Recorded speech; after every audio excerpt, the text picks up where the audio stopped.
All right, so let's go up here. Where did we leave off? So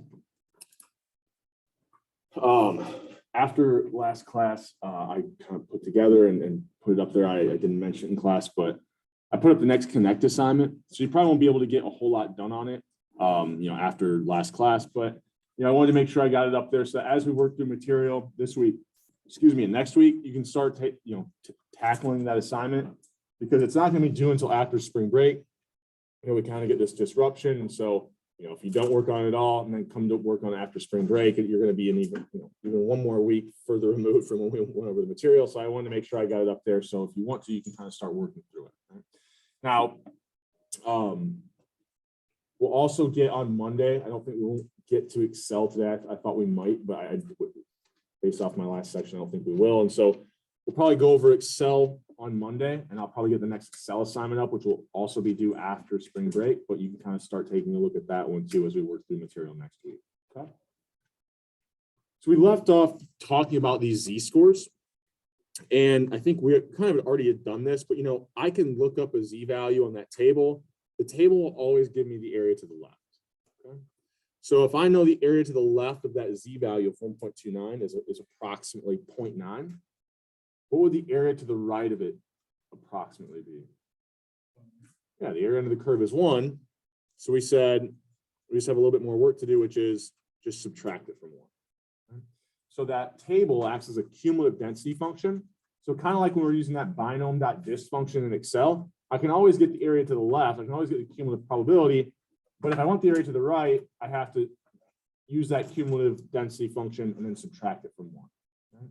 So I think we looked at a couple examples like that, or at least discussed this general idea last class. And then we also said the area to the left and the right of the mean, that mean is 0 for a standard normal distribution, that area will always be 0.5. So I'll kind of use that today so that when we start to think about working through some problems, we can at least bound where the answer is going to be. Like we know it has to be less than this or greater than this value. And that's really going to be exploiting the fact that we know the area to the left and the right of the mean of 0 would be 0.5. Okay. So we've got our table. We can look up different Z values. I won't waste too much time here on these because we're just looking up different Z values. So what if I wanted the probability of being greater than or equal to negative 2.53? Well, what I'm doing there is I've got this standard normal distribution. I know the mean is 0. And I want the probability that I see a Z value of negative 2.53 or anything greater than that. Now, automatically, I know that that probability has to be greater than what? What's the area to the, what's the area to the right of the mean? 0.5. I want something more than that, right? So automatically, I know that this probability should be greater than 0.5.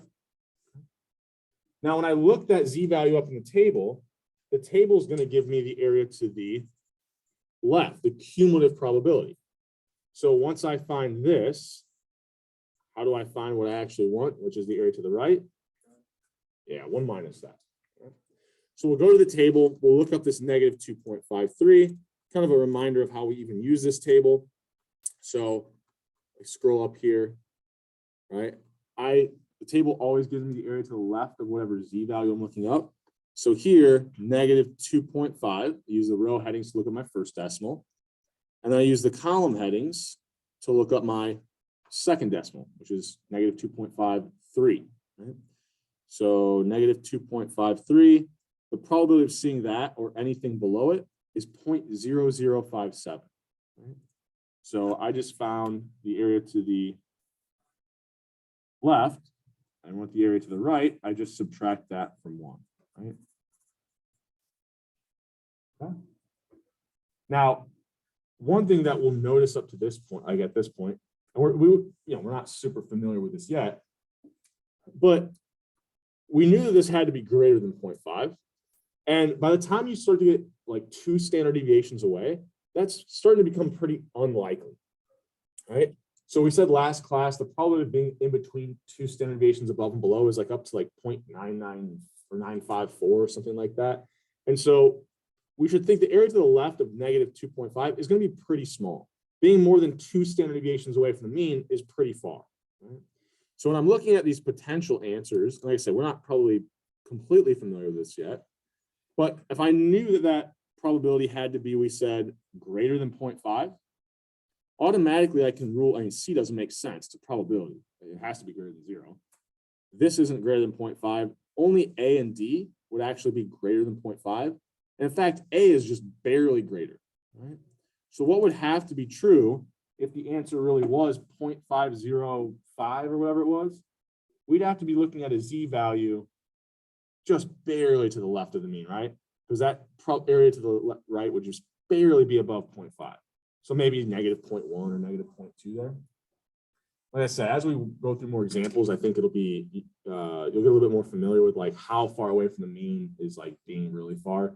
And really anything over 2 standard deviations, we're starting to get pretty small probabilities to the left there. In fact, if I look at the table, notice the lowest values I have are like negative, I guess I could look up negative 3.99. But those probabilities for the area to the left there start to get so small. Out to the 4th decimal, they don't look any different than 0. I noticed that first row, you know, the area to the left of negative 3.9, the area to the left of negative 3.91, 3.9. We can't even distinguish the difference out to the 4th decimal here. So once you start to get, you know, 3-4 standard deviations away, you're very far from the mean. Right? That's very unlikely for you to see something that far from the mean. Okay? And just these are kind of like all just general properties or traits I'm kind of mentioning along the way so that we start to get a little more familiarized with the standard normal distribution. So there I actually found what 0.9943 when we actually subtracted that from 1. So the next one hopefully should be pretty easy if we've been following along with what I'm doing. What's the probability that we would then see the Z value be less than negative 2? Well, we already looked this up. This was the value that we found in the table, which was that 0.0057. Right? So those two kind of questions are pretty closely related, and really there, I probably could have done them in the other order. It doesn't really matter, right? I can find the probability it's less than negative 2.53, subtract it from 1 to find the probability it's greater than, or, you know, I could have found the probability it's greater than, which along the way I would have found the probability it's less than that Z value. So we can look up different Z values. Any questions kind of about that process or just in general about what we're doing? Okay. So I don't think I showed this to you last class, but I've got a couple things that I'll show you now, and then we'll kind of work through some more problems. So, you know, I had this old like data set from the CDC, and I think I just pulled out male height. And I mentioned that a lot of these biometric things are very normally distributed. This is very like close to, you know, a really nice normal distribution. I also saw this stuff put out on CrossFit, like this CrossFit.com, or it was on Instagram. I stole this. I probably should have like a citation, but I saw this as I was like scrolling through Instagram and thought this was like a really cool thing. And, you know, I don't know what workout this is or what the reps mean, but the idea is that they're performing some movement and they were recording like a bunch of people who were doing this workout and then seeing how many times they did whatever movement it is. But the reason I geeked out about it is because if you look at especially this female distribution, I mean, I don't think I can draw a better normal distribution than this. So a lot of times when we're looking at human performance or a lot of these biometric things, they always tend to be following these nice normal distributions. Okay. So I just thought this was kind of an interesting example of that. And we'll kind of come back to this here at the end of class. I got a little story that I think is worthwhile after we work through a few of these normal distribution examples. So we can look up these Z values, but what if, you know, we start out with a normally distributed variable, but it's not standard normally distributed, right? Well, this is the whole purpose of why we were calculating these Z scores. So let's say I want to find the probability of them in between two values. Let's say it's A and B. We'll just walk through the general steps and then I'll put some numbers to it. So the first thing we're going to do is we're going to take those values that we're interested in being in between A and B, and we're going to convert those into Z scores. So we said, how do we do that? Well, we take the value, subtract the mean, and divide by the standard deviation. Once I have those two Z values, I can kind of draw this out, get a nice visual about what am I looking for? Well, here I'm wanting to find the probability I'm in between these two values. So I can look up those Z values on my standard normal table. It'll always give me the cumulative probability or the area to the left. With those probabilities, sometimes I then have a fourth step, which is I have a little bit of basic math to do to solve for what I originally wanted. Okay. So what this is going to look like, and we'll put values to this here in just a second. All right, I'm going to start out with some normally distributed variable X, and I want to know the probability it's in between A and B.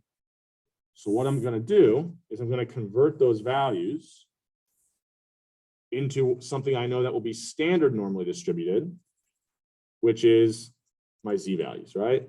So I'll come up with a Z value or a Z score for A, a Z value or a Z score for B. Now from here, when I go to the table, if I look up that Z score for A, it'll give me the cumulative probability or the probability of seeing something less than that. If I then look up that Z score for B, it'll tell me the cumulative probability or the probability of seeing anything less than that. So notice, and I'll kind of draw this in different ways. Sometimes I'll use shading. I really want what's just in between A and B. So if I take kind of this red area or the area to the left of Z, and I'll just put some number, I don't know, let's say this is 0.7 or something like that. And then I look up that Z score for B, find the area to the left of that, or that green shaded area is 0.8. How could I find the probability of being in between the two? Well, if I subtract the smaller area from the larger area, I'll only be left with kind of that blue shaded area, what's in between the two values. Okay? So that last step of subtract, that was kind of the step that it'll look different depending on the problem, right? We can find the Z values, we can find the cumulative probabilities associated with those Z values, and then we had a little bit of extra work, right? We just subtract the smaller from the larger. Okay. Any questions up to this point? Put some actual kind of values here to this in just a second. So I think the first example I have is, let's assume we've got this variable and it's normally distributed. It's got a mean of 5 and a variance of 25. And we want the probability we're in between 10 and 15. So I'm just going to draw out this normal distribution for my variable X. I know it's got a mean of what? 5. And I know the variance is 25. And I want the probability I see something in between, 10 and 15. Okay. So we've just got some actual values to this now. Okay. Automatically, I know this probability has to be less than 1. What's less than 1? Yeah, so what's the area to the right of the mean? 0.5. I'm looking for something smaller than that. And the visual kind of helps me see that pretty quickly. Now from here, I'm going to have to convert these values into Z values. So, and I do this tail kind of bad. So, but they're going to correspond to certain Z values. So the Z score for 10 and the Z score for 15. Now, if I've got the variance as 25, the standard deviation is just the square root of that, or we end up with a standard deviation of 5 as well. So we can go through and use that Z-score formula, but if we remember the definition of a Z value, it's just representing this Z-score will represent the number of standard deviations away from the mean that X value of 10 was. So how far away from the mean is 10? 5. What's the standard deviation? 5. So I'm 1 standard deviation away, or I should see a Z value of 1. How many standard deviations away from the mean is 15? Yeah, the standard deviation is 5. I'm 10 away. So that would be 2 standard deviations. Now, if I had some more difficult values, right, to actually calculate that, I'm taking my X value of 10, subtracting that mean of 5, and dividing by that standard deviation. Right? That's how I would come up with kind of that Z value. But this one, it was easy enough, kind of given the numbers, just kind of looking at this, we could see, if I remember the definition of a Z value or a Z score, it's the number of standard deviations away from the mean, or we're 1 standard deviation away from the mean. And then we're 2 standard deviations away. Okay. Any questions over that? Okay. So I'm then going to look these up in my table. So I go here. Oh, what did I hit? I hit the chat button. Didn't want to. All right. So I'll go to my table. And I want to look up that Z value of 1. So I scroll down here, 1.00. So the area to the left of that is 0.8413. So I just found the area to the left of that Z-score of 1, 0.8413. I could then look up that Z value of 2. So I scroll down just a little bit more. 2.00. The area to the left of that is 0.9772. So I've got my 2 cumulative probabilities. Just like the one before, we said if I just wanted the area in between, I'll take the larger probability, subtract that smaller one, and now I'm done. Okay. So the probability, actually, it won't matter what the original kind of starting values are. If I end up with an example and I say, okay, what's the probability I'm somewhere in between 1 and 2 standard deviations above the mean? That will always be the same probability, right? Because when I look those Z values up, I'm always going to find the same 2 cumulative probabilities. So the difference will always be the same. So anytime I want to know what's the probability of somewhere in between 1 and 2 standard deviations, we're always going to find this exact same value. Okay. Any questions over any part of that process, or we're still getting used to kind of using these Z tables? Yeah. So on the Z value table, does it have like 0.1, 2, 3 on top? Is that like just 0? Or these guys here? Yeah. Like, yeah, I mean, it would be very unlikely, but I mean, I shouldn't say very unlikely. It could happen. You could have a Z-score of 0.02, right? You could have a Z-score of 0.07. Now, what that's telling you is that the value you're looking at is like hardly any standard deviations away from the mean, right? It's 0.1 standard or 0.01 standard deviations away, or 0.03. I mean, this is just this table. We're always going to be constrained to 2 decimals, which we'll see as a problem here in just a second. Oh, and I say just a second, a little bit further into class, but yeah, the idea there is like this would be 0.01, 0.02. Right, so just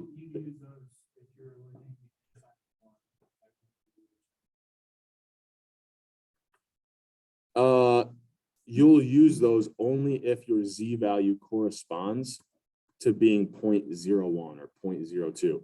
I mean, notice all of these are really less than being 1 cent, right? This 0.33, like you can be a third of a standard deviation away from the mean.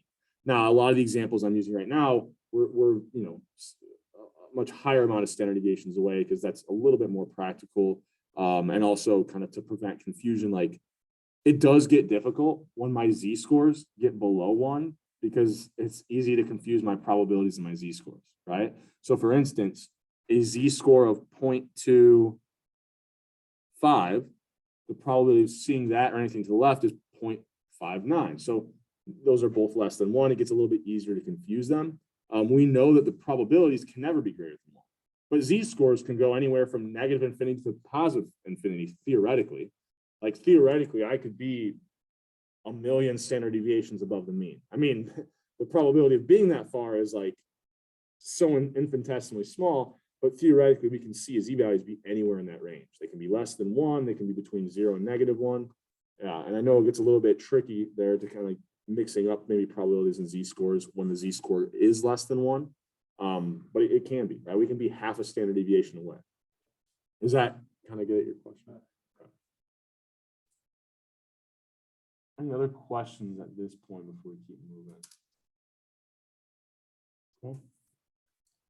So work through that problem. And I kind of have, you know, I don't think as good of a visual. You can kind of think about, I could look up the area to the left of 1 being this bricked area, kind of this entire shaded blue area being the area to the left of 2.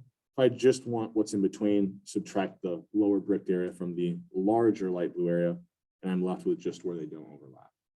Okay.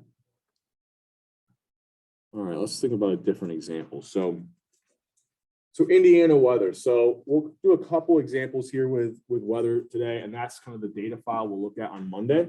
So I've got all this Indiana weather data. And what ends up being true is both rainfall and temperature follow pretty close to a normal distribution. So, we could look at over the year, average monthly rainfall, like we can find a mean, we can find a variance, we can kind of graph it and see that it looks like a kind of really close to a normal distribution. We can break it down by month if we wanted to. We know that rainfall and temperatures probably vary, across months. And so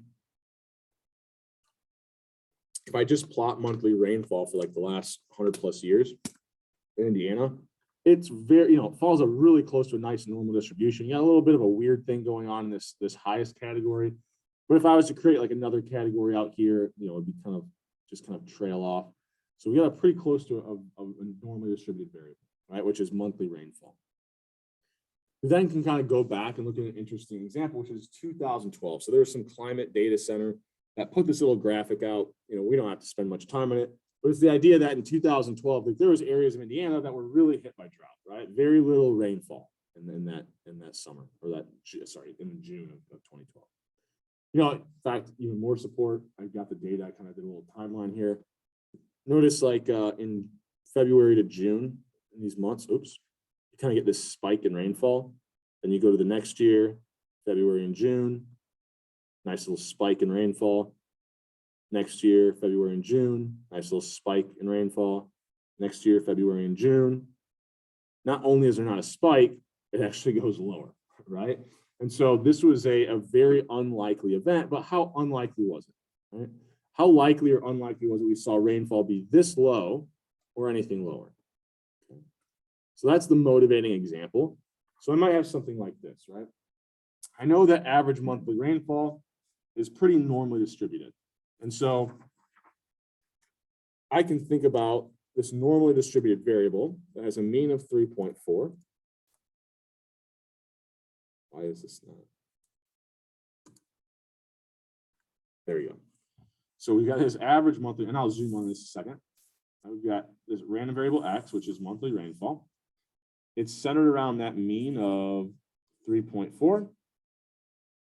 I've got a variance of 2.57, and I want to know what's the probability I saw rainfall be 1.3 inches or anything below that. Okay. So that's kind of my setup. Right? I'm looking for the probability of seeing 1.3 inches of rainfall or less. So I want to map that value out to my z table, to my standard normal distribution or my z values. Now, if I did turn the mean into a z value, what would the z value of the mean be? How many standard deviations away from the mean is the value of the mean? Yeah, someone's holding it up. 0. The mean is 0 standard deviations away from the mean. Now, the value that we're actually interested in, 1.3, how many standard deviations away is that going to be from our mean? Well, this is where, these values aren't nice and easy like the other example. So I'm going to have to take my x value, subtract the mean. So 1.3 minus that mean of 3.4. I'm then going to have to divide by my standard deviation, which here, if I've got a variance of 2.57, I could go ahead and take the square root of that and then plug that number in, or I could just write it as my standard deviation is going to be the square root of my variance, the square root of 2.57. If I get this entered into my calculator, I think if I round it, I get negative 1.31. It's just a coincidence that the original x value is close to this. We'll work through an example next where it's not. Okay. So automatically, I know this probability should be less than 1. What's the area to the left of the mean? Yeah, the area to the left of the mean is 0.5. So I'm going to have an area that's much smaller than that. Right? So from there, I just have to go ahead and look this up in my table. So negative 1.31. So the negative side. So negative 1.3. And then kind of as a reminder, where's my 0.01 column? It's this second column. So negative 1.3, 0.0951 is the area to the left there. So 0.0951 is the area to the left there. So what I can say is that the probability of seeing 1.3 inches of rainfall or less, the probability that we saw that in 2012 was about what, a 9.5% chance, or the probability of occurring of about 0.095. So not the most unlikely thing. Okay. And I could do this for a bunch of different values. Like I think the next example I have, and I think I'll skip through it and then go to a different one. But it's basically the same setup. We're just dealing with different values. Okay. So any questions on this before we kind of keep moving here? Is making some sense so far? So let's say we've got a different example. I think the second one here that I'm going to skip over, it's basically just an example from September. This was not last fall, but the fall before that. We actually saw like very little rain in Indiana, and you could kind of figure out how unlikely was it. It's actually only like a 3.5% chance we saw rainfall be as low as half an inch, or what, 0.47. But maybe a more interesting example, and we'll skip through this June one too. Like I said, I might revisit these on Monday just to work through some additional examples, but I want to work through this one because I think it's interesting. So this was what, 2017. It was an unseasonably warm February. So like I remember, like, yeah, right now I'm dreaming of this. So it was like there were days. It was kind of like last week where there was like, or earlier this week there was days it was like 60, and it wasn't just 1 or 2 days. It was like several days, and it never got really cold. And so the average temperature in 2017 in February was 42.8. Right? So pretty warm. The average temperature in Indiana in February is about 28.9, and it's got a pretty wide variance. So there is a large variance here. So remember, when we're calculating these Z values, it's the number of standard deviations away. Well, if I have a temperature that doesn't vary very much, well, then seeing something that's like, more than 10 degrees away from the mean, that might be a very high number of standard deviations away. But when my variance is 26, so that would be my square root of that, my standard deviation would be close to 5. This is still going to be about 2 standard deviations away. So it's still pretty far, but not near as far as if like the standard deviation was 1, right? And so this Z value, we need to remember that it's telling us how many standard deviations away we are. And if the standard deviation is really large, well, then even being a pretty far distance away from the mean may not be that many standard deviations away, right? If the standard deviation here was, I don't know, 20, well, we wouldn't even be a full standard deviation away from the mean.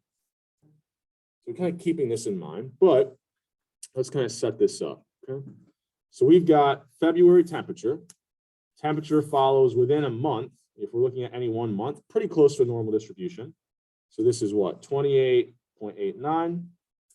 Got a variance of 26.16. And we want to know what's the probability we saw that average temperature be 42.85 or anything greater. Right? So I'm just drawing it, giving a visual to this. We're plotting this random variable X, which represents, I guess, what, February temperature. We're interested in what's the probability to see above 42.8. We know the mean, we know the variance. So from here, it's just a matter of, I need to map these out, or map this one value, I want interest one value, to a Z value. How do I do that? Well, I'll take my X value, 42.85. I'll subtract that mean, 28.89, and divide by that standard deviation, which is just the square root of my variance. Okay. And I could calculate this ahead of time and then plug that value in if I wanted to, really whatever I kind of find easier. And I'm looking for the area to the right here. Okay. So I don't know what this ends up being, 2 point something. I'm gonna have to cheat here. I guess it's 2.73. If we get that Z value. Okay. So we get 2.73 as my Z value. So I'm going to go look that up in my table. Scroll down here. 2.73. So 2.73, I'll stay in this column, 0.9968. Okay. So remember, 0.9968, the table always tells me the area to the left. I wanted the area to the right. What's the probability I saw the temperature be as warm as it was or anything even warmer? So what's the last step that I need to do? Yeah, just subtract it from 1. Right? The probability that it's less than 42.8 degrees is 0.9968. The probability it's greater than 42.8 degrees is 1 minus that, or 0.0032.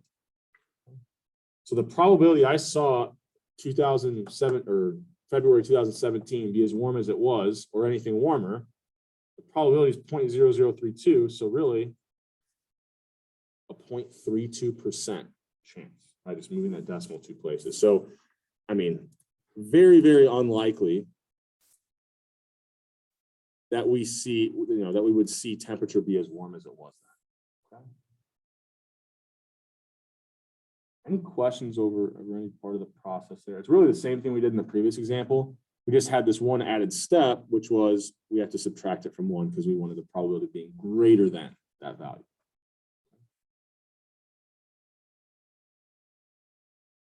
Any questions there? We're going to kind of switch gears a little bit. So I'll leave 2 of those examples, even though they're in the slide. Very similar, just different numbers, different rainfall, different temperature amounts. But I wanted to make sure we worked through one where I was looking at being less than a value, one where we worked on being greater than a certain value. Okay. Maybe weather doesn't excite you that much, right? But it's a very reasonable application of doing this stuff, because you can imagine if I was working in the agricultural industry, or I'd be very interested at projecting or putting probabilities of seeing rainfall be in between certain ranges or being below a certain range. So, and not just agriculture, there's probably a lot of other industries where you're very concerned with what the probability of seeing different weather is going to be. Okay with this for now? Okay. So we are now going to make this, add another wrinkle in here. Right. So what we've been doing, actually, let me stop this here. So what we were doing before was we were starting out with an X value. We were then turning that into the number of standard deviations away from the mean, or into our Z-score, and then finding the corresponding probability. Right? What we're now going to do is work in reverse, or the inverse. So now we're going to start out with the probability that we're interested in. We can find the Z-score that corresponds to that desired probability. And then using that Z-score, we can back out what X value that corresponds to. Okay. So part of that process, backing out what X value that Z-score corresponds to, is going to be that if we start with our Z-score formula, and I just rearrange it. So I'm going to multiply both sides by standard deviation, add the mean to both sides. I end up with this equation. I just rearranged it. Right? So now I don't know what the cutoff value is. Right? However, if I know the mean, I know the standard deviation, and I can find the Z value that corresponds to, 0.8 in the left tail, 0.53, any desired probability. Well, now I can kind of use those 3 pieces of information to find out what that cutoff is. Okay. So I've just rearranged that Z-score formula to get my inverse transformation formula. So that's what I've got here. Okay. That shouldn't be too bad, just a little bit of algebra there. So let's say I have this example where I've got an exam score. So this isn't for ours, although the number is close. It was a little bit higher than a mean of 72. So let's say I've got this exam where the average is a 72 and the variance is 64. All right. So if the variance is 64, the standard deviation will be the square root of that, which would be 8. which are actually these numbers, like I said, are pretty similar to what our exams were like. So what would be the test score that would kind of put me right at that top 10%? Well, if I'm at the top 10%, that means that I'm better than 90% of the other scores. Right? So that's what we're kind of looking for. So we'll start out thinking about, I've got this random variable X. It's got a mean of 72, standard deviation of 8. Right? And I want the test score that corresponds to being the cutoff for the top 10%, or said differently, being better than the bottom 90%. Right? So I don't know what this test score is. I don't know what this X value is. However, I know that it's going to be a certain number of standard deviations away from the mean. I don't know what that number is, but I know that it will be a certain number of standard deviations away. And however many standard deviations away that cutoff value would be, I want it to be the number of standard deviations away that makes it the cutoff for, being better than 90% of the students, but not, not as good as 10%, right? That 10% cutoff. Okay. So I can figure out what z-score corresponds to saying 0.9 in that lower left tail. So now I'm starting out with the probability, and I'm working in reverse or the inverse to find out what my cutoff score X is going to be. Okay. Any questions on that? We're okay with this? No questions? All right, so what I can do is use that table a little bit differently than we were before. So now I know the probability. So when I'm looking up this value, I don't have a z value. I just have a probability. So I have to find the probability that's closest to 0.9 somewhere in the middle of this table, right? Then I can find what z-score corresponds to that probability. Now the problem is, because we're constrained to 2 decimals, notice if I try to see, okay, what's closest to 0.9? I can't exactly find 0.9, but it looks like it would be in between these 2 values, okay? So we can't get the exact z value, but we can get kind of close, right?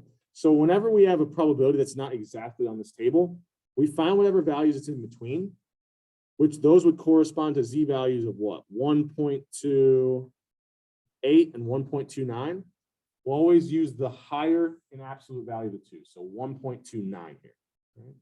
Now, the true one would be like what? 1.285 or something like that. It's going to be somewhere in between those.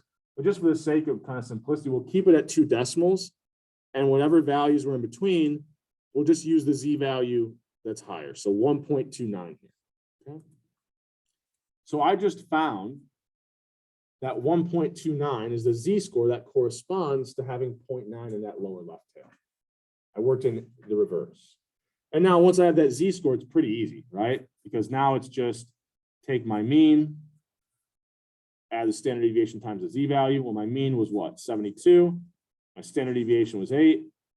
And I just found my z-value of 1.29. So this should be what? Approximately 82 something. And look here in just a second. All right, but once I've got that z-value, I would have had to been given the mean and the standard deviation in order to solve for this. Okay. Any questions here? Okay. So let's think about a slightly different example. So we just worked through this one.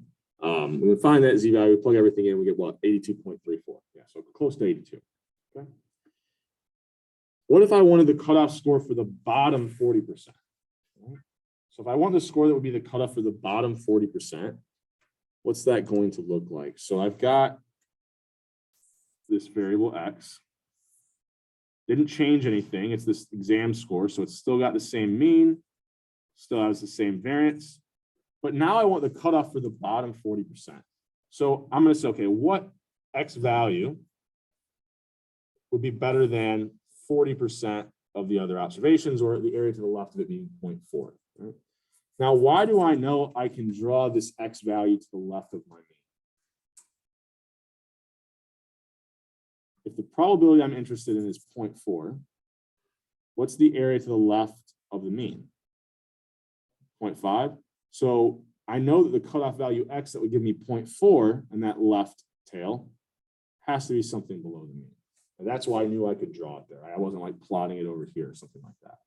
I know that if the area to the left, sorry, of the mean is 0.5, then if I want the area of 0.4, that's going to correspond to an X value that is lower than my mean of 72. Okay? So right away, like B doesn't make any sense. But thinking about test scores, A and C seem very unlikely. But just in case there was some answers that made a little more sense, we can kind of work through this one. Okay? So we're working in reverse. So I'm going to have to look up my desired probability to find this Z value. The probability that I wanted in that lower left tail was 0.4. Okay? So I go to my table.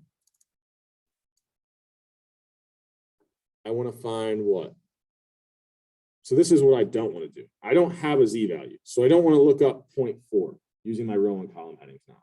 When I'm working in reverse or the inverse, I've got the probability. So I have this number in the middle, right? So I scroll down here. What's closest to 0.4? Looks like I'm in between these two. Right? So negative 0.25 and negative 0.26.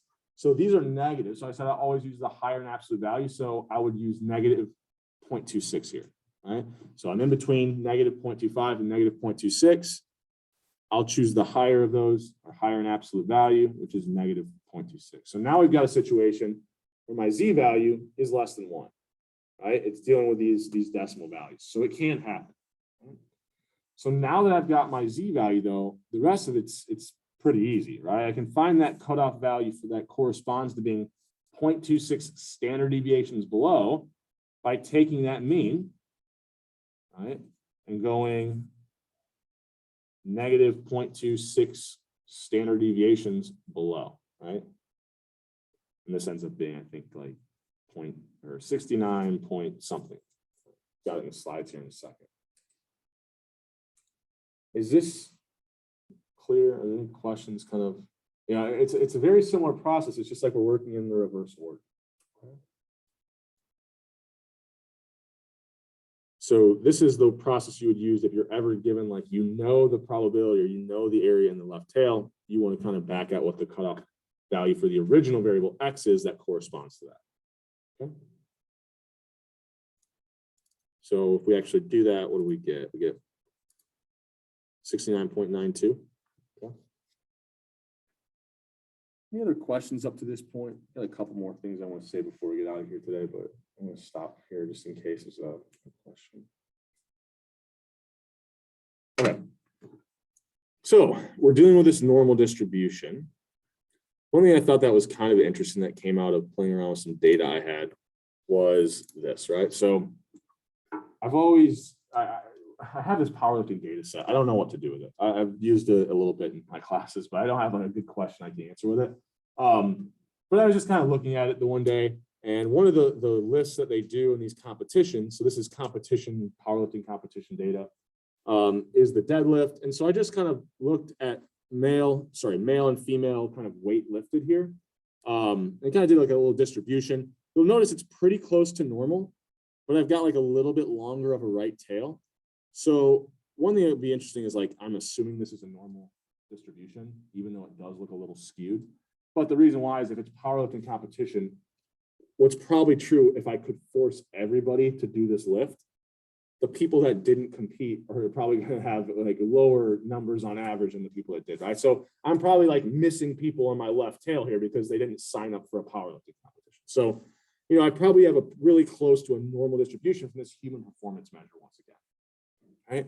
And, you know, you could use this, and, you know, some people like myself, oh, look at this data. You know, the average male deadlift is what, like between 500-600 kilograms, and female, it's around 300.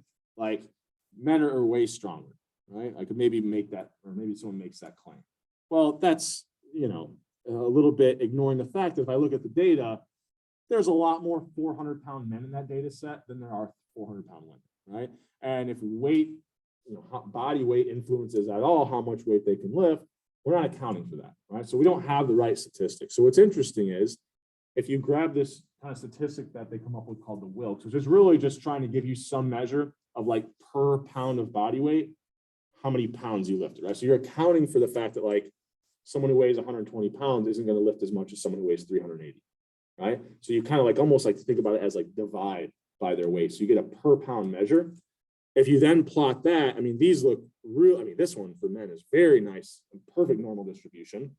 And what ends up being true is if you look at the mean, it's like just below 400 for women and just below 400 for men, right? You actually end up with distributions. Like if you look at the mean, you look at the variance, very similar, right? I always had this idea, like if you could take two humans, like one male and female, but had the exact same amount of muscle fibers, why the hell would you believe any one of them? If they had the exact same amount of muscle fibers, they should have the exact same strength, right? And so if you kind of just even account for body weight, right? Not even body fat percent or anything like that, you end up seeing that there's measures that there's really no difference across gender, which I don't know. I think it's kind of an interesting point of like, make sure we're working with the right statistic.